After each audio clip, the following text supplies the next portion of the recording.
Hi. இருங்க, ஒரு வாரத்துக்கு அப்புறம் எங்கள் ஊரில் வந்துட்டு வெயில் அடிக்குதுங்க. பார்த்தீங்களா? காலையில் எப்படி வெயிலை பார்த்தீங்களா?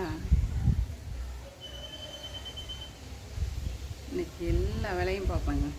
எல்லார் வீட்லேயுமே ஃபஸ்ட்டு வேலை என்ன பார்ப்பாங்க? துணி துவைப்பாங்க, வீடு துடைப்பாங்க. இந்த வெயிலுக்கு என்னென்னலாம் பண்ணணுமோ எல்லா வேலையும் இன்றைக்கி எல்லார் வீட்லேயும் நடக்குங்க. எல்லாருமே சுறுசுறுப்பாக இன்றைக்கி வேலை பார்ப்பாங்க. எங்களை பாருங்கள், ஞாயிற்றுக்கிழமை அதுவும் 9 மணி ஆகுதுங்க. இப்போ தான் எழுந்திரிச்சிருக்கோம். எங்கள் வீட்லேயும் கிட்டத்தட்ட எல்லா வேலையும் முடிஞ்சுதுங்க. எனக்கு காலையில் இவங்ககிட்ட வந்து உட்காந்து பேசுகிறது ரொம்ப பிடிக்கும்.